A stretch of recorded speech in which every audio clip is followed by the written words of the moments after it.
It's Tech It Out! This week on Tech It Out, Greg will show you how you can collaborate on emails in Google Docs. And Simon's going to show you how to transfer files from one Google Drive to another. Next, Mike will show you how to chop people's heads off and put them on top of other images. Geoff will show you how to use ManageBac to help you with your end-of-year reports. Tech It Out! This week, I want to share a new feature that allows you to collaboratively draft and send emails in Google Docs. To get started, open up a new Google Doc. I like to do this by typing docs.new in a new tab. Then type the @ symbol to bring up the handy search menu. You'll see a category called Building Blocks, and there's a new option called Email Draft. You can also find the building blocks using the Insert menu. Just click on Insert, scroll down to Building Blocks, and you'll see the email draft there, as well as a number of other handy templates. Now I'm ready to start working on my email. To add recipients, type the @ symbol and then search for your contacts just like you would in Gmail. I'm going to draft an email to Geoff and Simon about another one of their annoying Aussie-Kiwi office rivalries. At this point, you might be wondering why I would bother doing this in Google Docs instead of in Gmail. And the answer is that in Google Docs, you can invite other people to collaborate and write the email with you. Since Mike is also a stakeholder in this situation, I'm going to give my email draft a title and share it with him.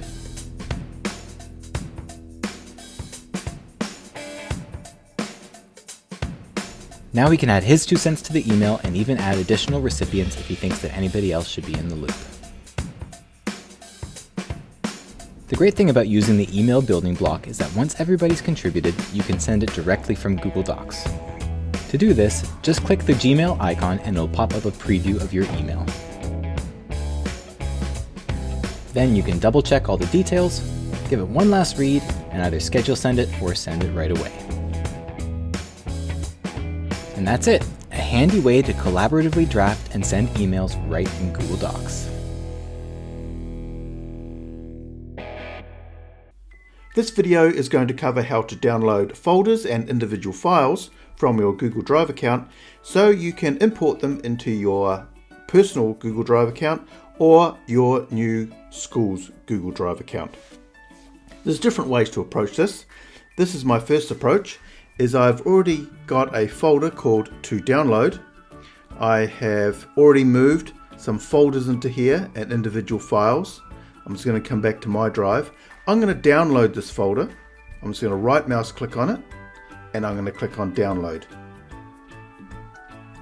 When it downloads, it usually, if there's more than one file, will make a zip file, and then after it's prepared the zip file, it will be ready to download. It has now zipped the folder into a zip file. I now need to download this. I'm going to put it into my downloads folder.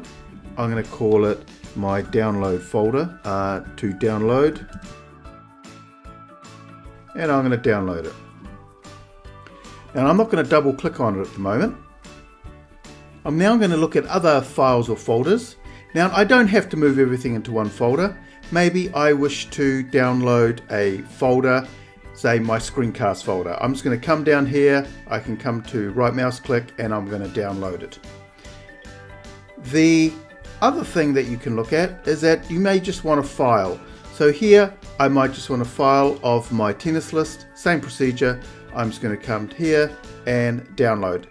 Since it's a single file, it's not going to zip it. It's even going to keep the name of the file. I'm just going to download that.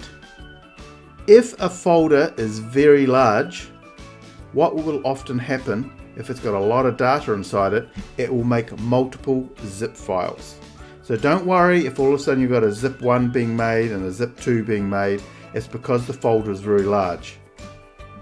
Now I've got the files and folders downloaded, I'm just going to show you an example of what you need to do. If it was a folder, here is the zip folder, which is like a compressed folder. It's compressed them all up.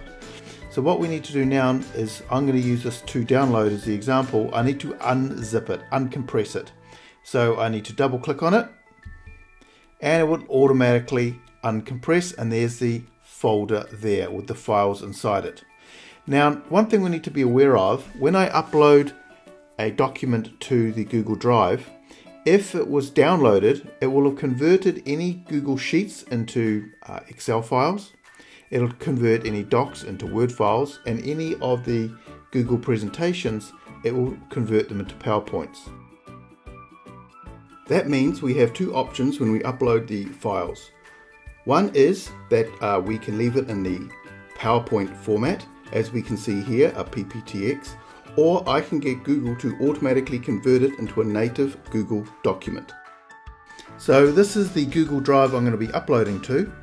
I come up to the cogwheel up here, I'm going to click on Settings, and I'm going to make sure that I've got Convert Uploaded Files to Google Docs Editor Format. So that means those Excel files will be automatically a Google Sheet, etc. And I'm going to leave that on. It's a very handy feature to have turned on. I'm going to click Done. Now I'm just going to go to New, Folder Upload. I'm going to the Downloads folder. And this is the folder I want to upload, to download. Well, I'm actually uploading now. And I'm going to upload it. Depending on how many files are in there, it could take a little wee while. I've also got to verify that I want to upload the folder. And away it goes. And here is the folder here. So I'm just going to double click. I can now see the files and folders that were already in the to download folder. That means you can now download files from your school Google Drive and upload the files that you need into another Google Drive.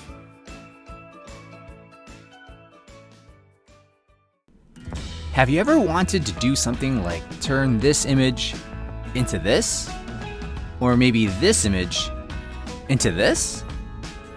I'll show you how to do that using two programs that you have on your Mac in 12 steps. First, find a background photo that you'll want to use. I'll take this picture of a guy playing rugby. Then, find an image that you want to cut out and edit. Here's a picture of Simon. I'm going to cut out his head. Step 3, open Preview and open the photo of the head that you want to cut out.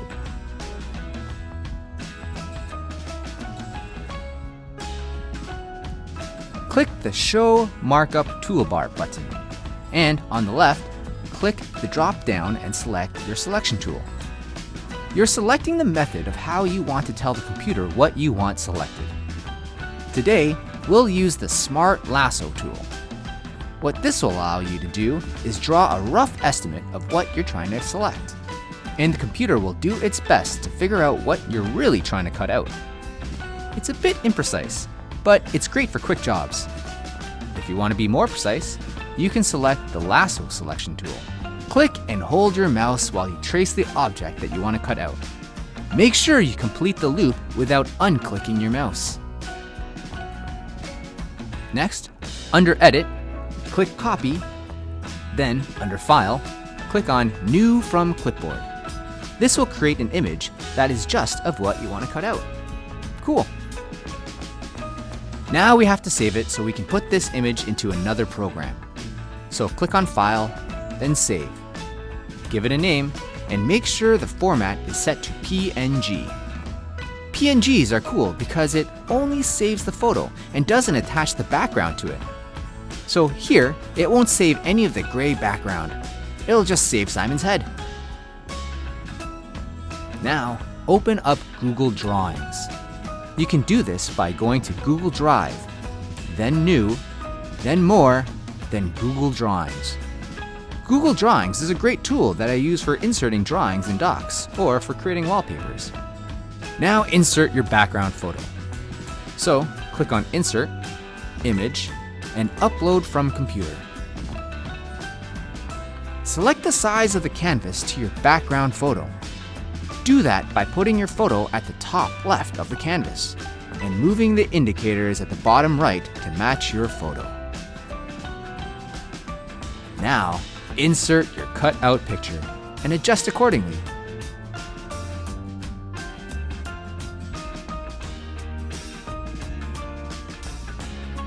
Give it some tilt and adjust the color if you have to.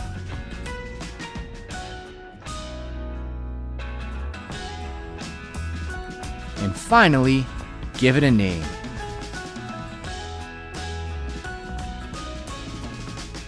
Click on the file and download as a JPG. And that's how you can alter an image for free on your Mac without downloading any special programs.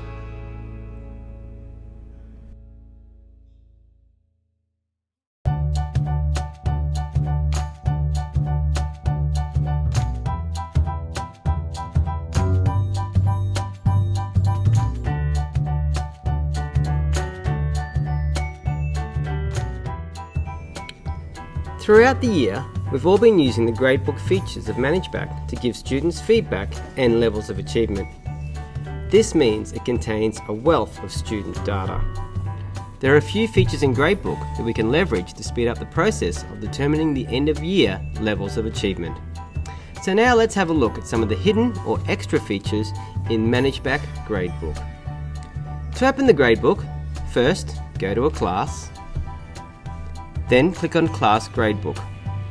Once you're in the Gradebook, you will see a list of all the students in your class. Gradebook is the perfect way to see a summary of all your assessments in one place. You can even flick between the semesters using this drop-down menu. Along the top, you can see all the assessments with individual levels of achievement for each criteria that have been assessed. You can hover over a speech bubble to see any feedback that's been given. There's other information that's sometimes a bit hidden. For instance, in this January assessment, I can see that the task results are hidden because of this eyeball with a line through it. To change this, I can click on the assessment name and use the Show or Hide button on the right to let students view their results. Once they're visible, I can then send grade notifications via email to my entire class and their parents. That way they see their results. In the Gradebook, I can also export task grades, which turns them into an Excel document, which can easily be uploaded to Google Drive, so I have a permanent record of all my students' levels of achievement and comments for the entire year. In the sheet, there's a tab for each semester. I recommend doing this for all of your classes so you've got a record of all the feedback you've given over the year. While this is pretty useful, it's not as useful as clicking on the progress icon.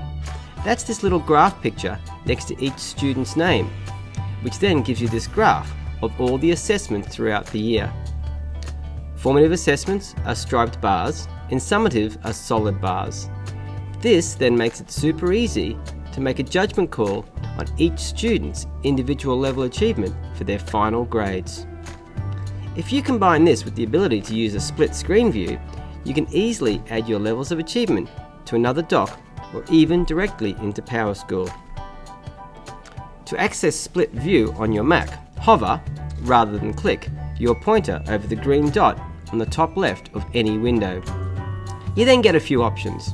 You can enter full screen, you can tile a window to the left, tile to the right, and if you're connected to a projector or an external monitor, you can move to.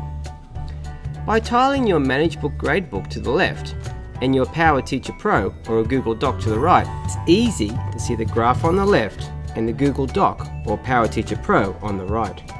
You may need to use the ManageBac hamburger icon to switch between seeing the side menu and hiding it. You no longer need to keep your own record of feedback and levels of achievement. It's all now easily accessible in ManageBac.